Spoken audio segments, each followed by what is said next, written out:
Nabi SAW mengajarkan pada kita bagaimana cara menyempurnakan wudu sehingga dengan itu menutup peluang setan untuk menggoda. Ya, paham sampai sini?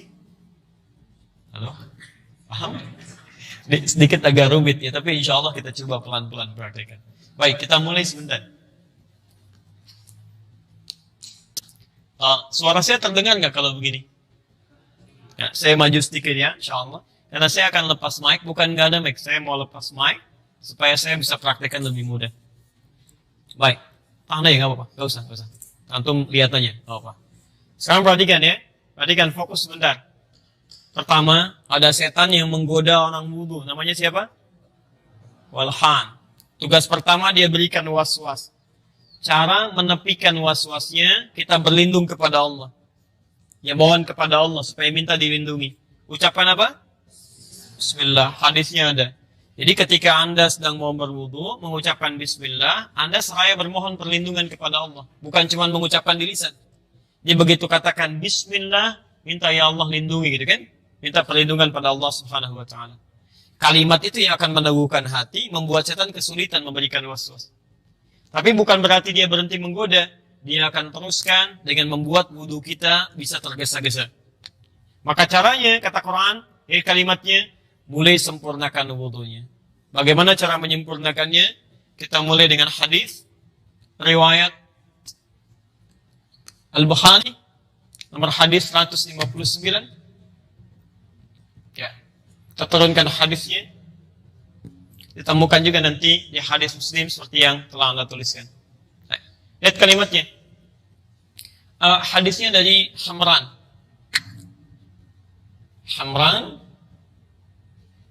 ini khadimnya atau pembantunya Utsman bin Affan radhiyallahu taala anhu. Utsman bin Affan. Kata Hamran, "Laqad da'ani Utsman bin Affan radhiyallahu taala anhu." Utsman bin Affan pernah memanggil saya satu kali, kemudian mengajarkan saya untuk berwudu.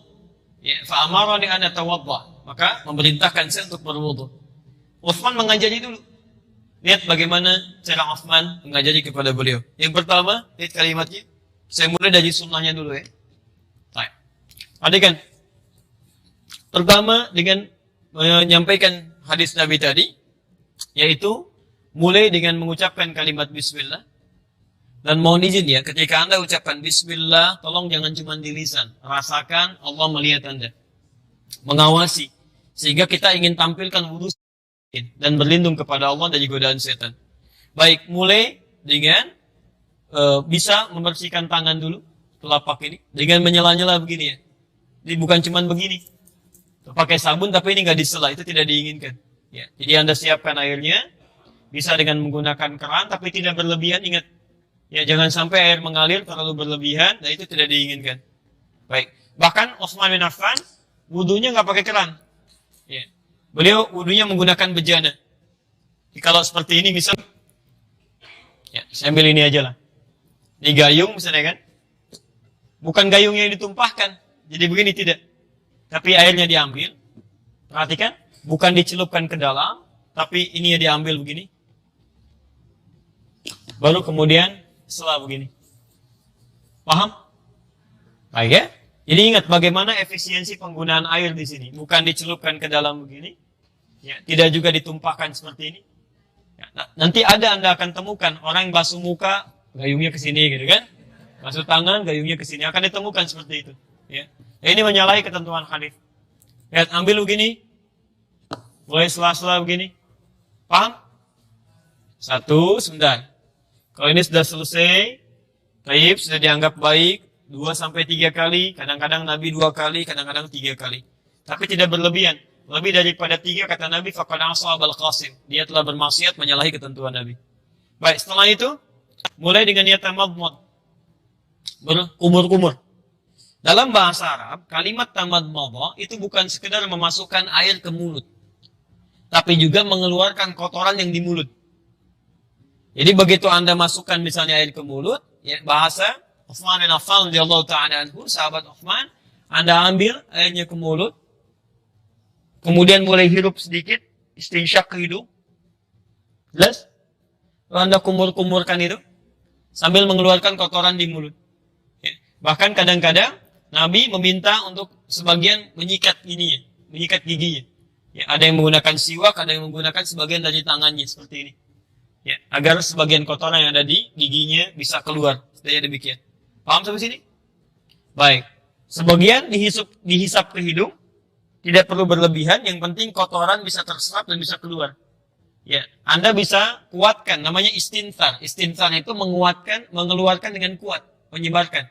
Bisa begitu? Bisa Anda tutup misalnya salah satu dengan jemarinya. Ya. Paham sampai sini? Baik, saya ulangi ya. Ambil air, sudah selesai, bismillah. Kemudian Anda mulai berwudu, kumur-kumur. Hirup sebagian, keluarkan. Jelas sampai sini? Baik, bisa 2-3 kali. Ini masuk dalam kategori sunnah. Artinya kalau Anda tunaikan, pahalanya banyak di sini. Tapi, sekiranya airnya tidak cukup untuk mengerjakan yang sunnah ini, Anda bisa langsung masuk kepada yang pokok. Ada 4 yang pokok ini. Anda mesti hati-hati ya, jangan terjebak oleh setan. Nanti ada yang sunnahnya sempurna, tapi yang pokoknya tidak sempurna. Maka wudhunya tidak sah. Tapi kalau yang pokoknya sempurna, walaupun sunnahnya tidak sempurna, wudhunya tetap sah.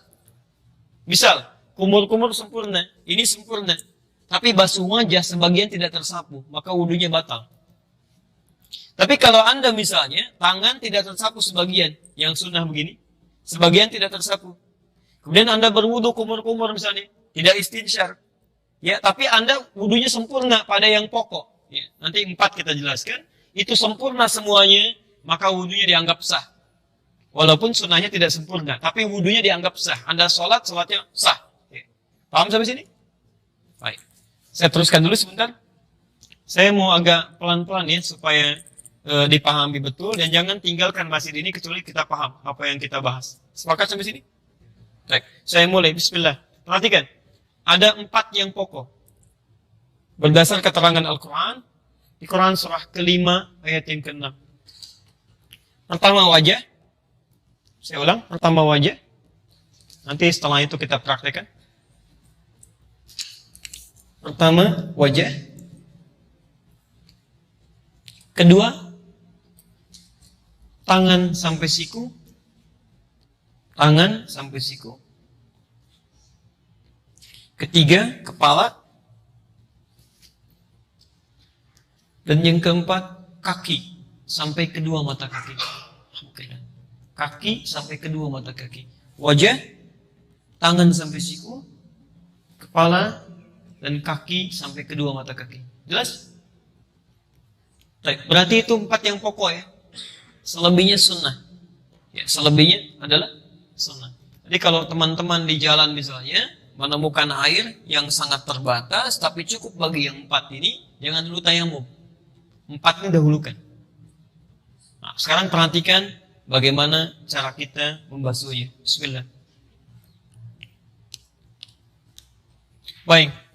Perhatikan bahasa Qurannya ketika menyebutkan membasuh wajah, kalimatnya menggunakan kata ghassala. Faghsilu wujuhakum. Faghsilu. Pertama, mohon fokus. Kalimat ghassala, faghsilu, itu mengandung arti mengambil sesuatu untuk ditumpahkan di tempat yang akan dibasuh. Jadi, ambil airnya, tumpahkan di wajah. Bukan ditumpahkan dulu baru dihapuskan. Jelas ya? Jadi Anda ambil air, awas hati-hati. Anda keliru bisa salah. Ambil airnya, setelah itu, kemudian tumpahkan di tempat yang akan dibasuh. Pertama apa? Wajah. Nah, sekarang perhatikan. Apa batasan wajah itu? Apa batasan wajah yang dimaksudkan? Ya, boleh ya. Kita lihat. Wajah dimulai dari batas dahi di sini, kening. Di sini. Turun ke bawah. Bagian depan, tampak depan di sini. Sampai ke ujung mata di sini. Maaf, perhatikan betul. Termasuk bagian bawah telinga di sini. Ya. Sampai ke dagu. Kalau yang ada jenggotnya, kita sampai di selai begini. Nanti 1 kali, tidak usah ngambil air lagi. Ya, nanti saya contohkan. Saya ulang ya. Bagian dagu di atas, bagian dahi di atas sini. Sampai ke tampak wajah depan. Sini. sampai ke bagian bawah telinga di sini, sampai ke dagu di sini, yang ada jenggotnya sekalian diselai. Paham sampai sini? Baik, saya praktekkan ya. Bismillah. Ambil airnya, Anda tumpahkan. Sekarang perhatikan cara menumpahkannya. Ya. Bisa bermacam-macam, tapi poinnya ada dua hal yang harus Anda ketahui. Ini ditumpahkan. Ya. Saat ditumpahkan begini, yang jari telunjuk itu bisa membersihkan sudut-sudut mata. Ya, jelas? Anda ambil airnya, tumpahkan. Yang telunjuk membersihkan sudut-sudut mata di sini. Ya, sehingga insya Allah ketika Anda berwudu seperti ini, kotoran di mata pun bisa keluar. Tapi ingat ya, tidak ada isyarat spesifik apakah matanya terbuka atau tertutup. Ya, jadi terbuka boleh, tertutup juga nggak ada masalah ketika Anda tumpahkan itu. Walaupun sebagian pakar mengatakan akan lebih baik kalau terbuka supaya kotoran dalam itu bisa keluar dalam kelopak. Ya, dia Anda masukkan begini, Anda basuh, telunjuknya mulai menyapu yang ujung mata di sini. Bersamaan dengan itu, jempol membersihkan bagian bawah di telinga sini. Paham? Baik. Perhatikan. Ambil air, tumpahkan. Tuh, otomatis tuh lihat. Kemudian, ini. Ya. Dan selesai. Ambil lagi, kita tumpahkan seperti ini. Ya, selesai. Jelas? Baik, 2-3 kali. Maksud 2-3 kali itu begini, tidak harus Anda sampai 3 kali. Kalau sekiranya airnya cukup pada yang kedua sudah merata, Anda bisa cukupkan. Ya, kalau tidak cukup pada yang ketiga, sempurnakan sampai airnya mulai meresap dengan baik. Jelas sampai sini? Baik, ini bagian yang pertama. Kita belum selesai. Selanjutnya, saya mohon izin agak cepat ya, karena saya meng-cancel talim setelah ini, karena harus istirahat, ada kondisi yang harus disesuaikan. Jadi mohon izin untuk bisa lebih fokus. Baik, sekarang perhatikan, setelah wajah apa? Ingat, bukan tangan. Awas, bukan tangan, tapi tangan sampai siku. Apa kayak tangan sampai siku? Lihat sini. Kalau cuma tangan saja, yad dalam bahasa Arab, itu artinya dari ujung jari sampai ke sini. Ini tangan. Yad. Jelas? Baik. Tapi dalam bahasa fikih, setiap ibadah itu selalu detil. Sampai di mana kita harus basuh, di mana kita praktekkan. Saya beri contoh misal. Ini telapak tangan disebut kaf. Ini pergelangan disebut rus. Ini sa'id. Ini mirfaq, namanya marafiq. Kalau cuma tangan sampai sini, katif, sampai bahu. Sekarang perhatikan, Anda dalam sholat saja misalnya, bagaimana cara telapak yang kanan menutup punggung yang kiri? Itu ada di hadis An-Nasai nomor hadis 886. Kata Nabi, letakkan telapak yang kanan, kaf al-yumna al-yusra. Letakkan punggung yang kanan di punggung yang kiri begini. Atau rusgh ala rusghi. Ya, ini pergelangan di pergelangan. Jadi ketemu pergelangan di sini. Ya, ini. Tapi langsung ya, tidak Anda ukur dulu Allah gitu kan? Enggak, jadi langsung aja. Nah, ini ya. Nah, saya ingin tunjukkan maksud saya bahwa dalam bahasa fikih itu kalimatnya selalu jelas. Ya, tidak pernah samar. Kalimatnya jelas. Jadi kalau disebutkan rusgh berarti cuma sampai sini. Kalau disebutkan kaf cuma yang ini. Kalau disebutkan mirfaq berarti hanya sampai sini, tidak sampai ke sini. Nah, ini artinya saat Anda berwudu, kalimat Qur'annya adalah meminta Anda membasuh tangan dari ujung jari sampai ke sini aja batasnya. Marafiq. Jadi kalau sampai sini salah, sampai sini keliru, mesti sampai sini. Ke sini pun berlebihan. Paham ya? Dan tolong diingat, bersihkannya, membasuhnya, menumpahkannya, itu dari tangan ke siku, bukan siku ke tangan. Jadi bukan airnya diputar kerannya, lalu Anda tadahkan begini, siku Anda dibeginikan. Itu keliru. Kalau dalam bahasa Qur'annya keliru. Ya karena yang benar itu diambil airnya, kemudian ditumpahkan ke sini, baru dibasuhkan, turunkan kembali. Ya, nanti kita akan lihat kenapa mesti seperti itu. Ya, nanti ada penjelasannya. Ya. 3 kali selesaikan, baru kemudian yang kiri. Jelas sampai sini? Baik, ambil airnya, tumpahkan, basuh, turunkan. Sampai 3 kali sampai airnya merata. Baik, nanti kita akan lihat saat membasuh seperti ini, ada situasi yang bisa kita hadirkan dalam jiwa kita. Dan itu yang akan bisa menjadikan kita menjauh dari setan. Ya. Baik, yang ketiga. 3. Wamsahu biru'usikum. Baik, yang ketiga, kalimatnya berubah dari kata ghassala menjadi masaha. Ya, dari kata ghassala menjadi masaha. Perhatikan detailnya bahasa Quran. Ya. Kalau ini bukan firman Allah, mustahil seperti ini. Mustahil. Ya. Dari ghassala jadi masaha. Wamsahu biru'usikum. Kalau yang ini artinya membasuh, menumpahkan air di tempat yang akan dibersihkan. Tapi kalau yang ini artinya mengusap. Usap. Yang dimaksud dengan mengusap di sini, artinya airnya tumpahkan dulu. Jadi begitu Anda misalnya ingin mengusap bagian kepala, ya, biru'usikum kepala, Anda ambil airnya, nah tumpahkan dulu begini. Tumpahkan, baru diusapkan. Jadi bukan ambil airnya lalu disampaikan ke kepala, begini, tidak. Ya awas, nanti juga ada kasus sebagian akhwat, ketika akan berwudu, langsung tuh di jilbabnya begini-begini. Ada kasus begitu, itu nggak tepat. Itu tidak tepat, nanti kita lihat yang tepatnya. Ya. Karena yang dimaksud masaha itu bukan air diambil tumpahkan, tapi tumpahkan dulu airnya, baru diusapkan. Paham? Nah, sekarang perhatikan. Apa yang diusap itu? Ternyata yang diusap itu biru'usikum. 1 ru'us. Jama' dari kata ra'sun. Ru'us. Jama' dari kata ra'sun. Yang berarti kepala. Bukan rambut. Ingat. Kepala bukan rambut. Jadi kalau ada orang berwudu hanya membasuh rambutnya saja, itu tidak sah wudunya. Oh, kadang-kadang ada sebagian laki-laki atau anaknya gitu kan, yang remaja tuh pengen cepat segera kan, rambut sudah rapi, kemudian wudu lagi batal, cuman rambutnya aja begini, takut gitu kan, nggak nyampe kepalanya, itu batal. Dia nggak sah wudunya, harus mengulang dia. Ya, paham sampai sini? Nah, ini nikmat dari Allah Subhanahu Wa Taala, disebutkan kepala sehingga semua orang bisa berwudu dengan baik. Kalau disebutkan rambut kan yang nggak punya rambut repot ya. Nah. Baik. Dan ini yang menarik. Ketika Allah meminta mengusap kepala, menggunakan huruf ba di situ. Wamsahu biru'usikum.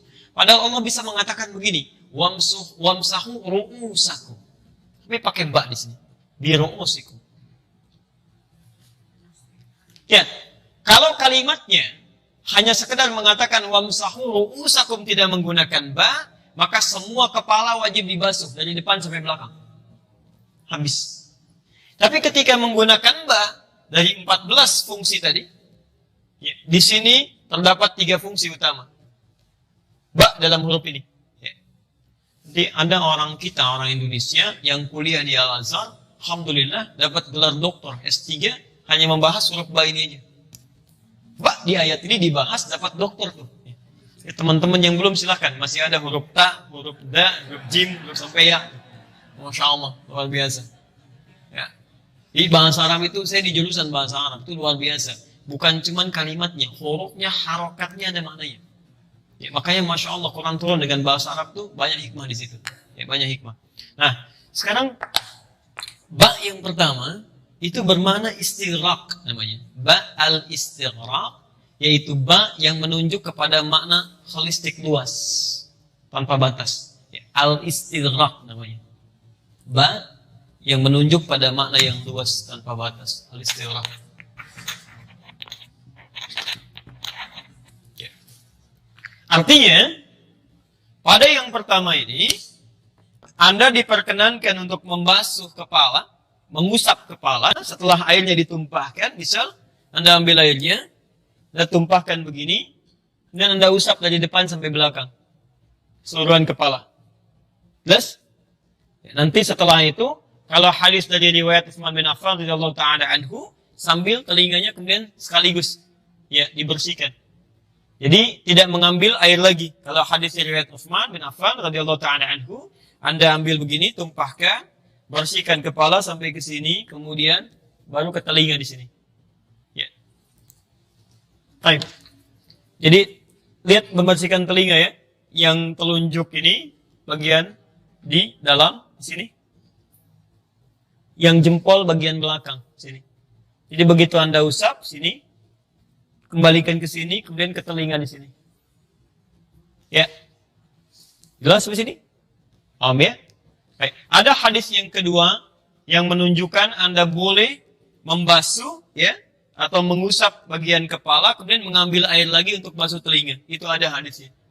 Jadi untuk basuh telinga ini sifatnya fleksibel, bisa langsung dari kepala kemudian ke telinga, bisa langsung kepala dulu, ambil air untuk telinga. Jelas di sini? Baik. Sekarang perhatikan, ini yang unik. Kenapa menggunakan huruf ba? Karena tidak setiap orang ya, punya potensi bisa menyapu, mengusap semua kepalanya. Mungkin ada orang yang mohon maaf, ada luka sebagian di kepalanya.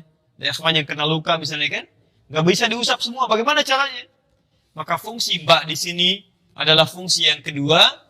Namanya at-tab'id ma tahdid. Ya, membasuh sebagian dari kepala itu, tapi ada batasnya. Sampai ubun-ubun sini.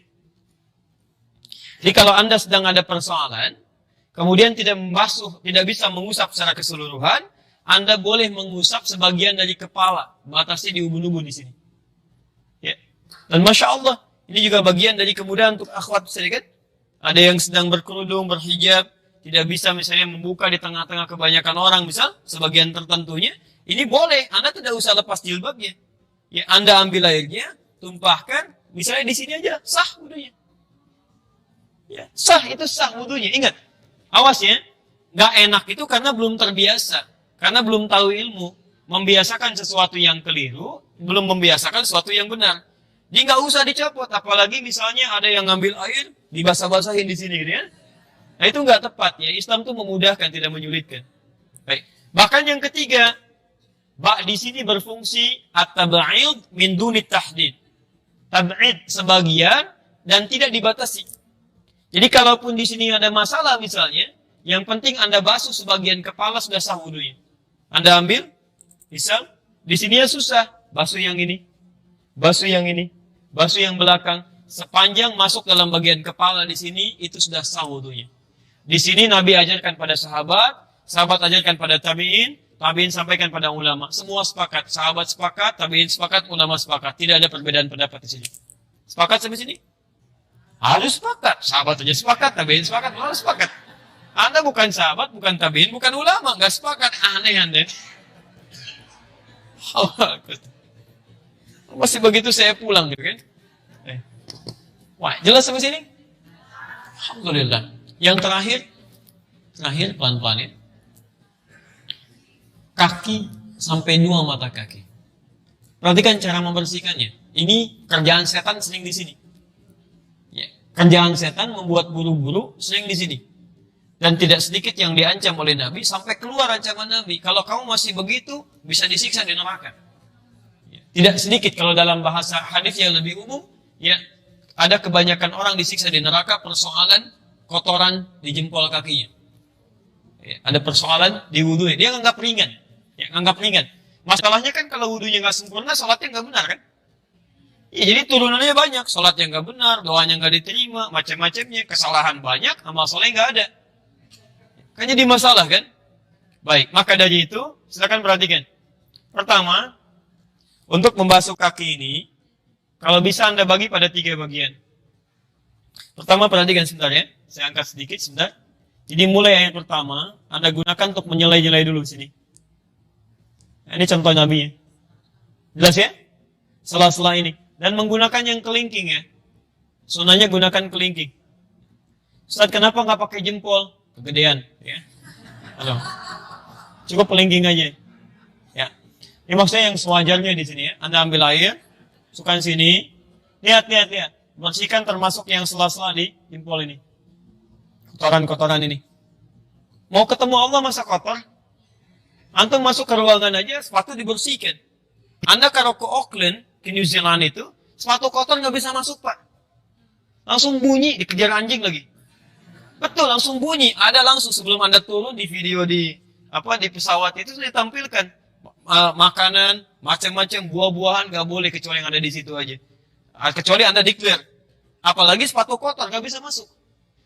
Ke tempat manusia aja sepatu kotor nggak bisa masuk. Masa ketemu Allah kotor? Iya, jadi Anda bersihkan bagian pertama di sini. Kedua Anda ambil bagian belakang, Anda rapikan dulu sampai ke sini. Yang ketiga ambil air lagi, ratakan keseluruhannya. Ini insya Allah akan lebih baik itu. Ya, jelas sampai sini? Paham? Boleh saya turunkan?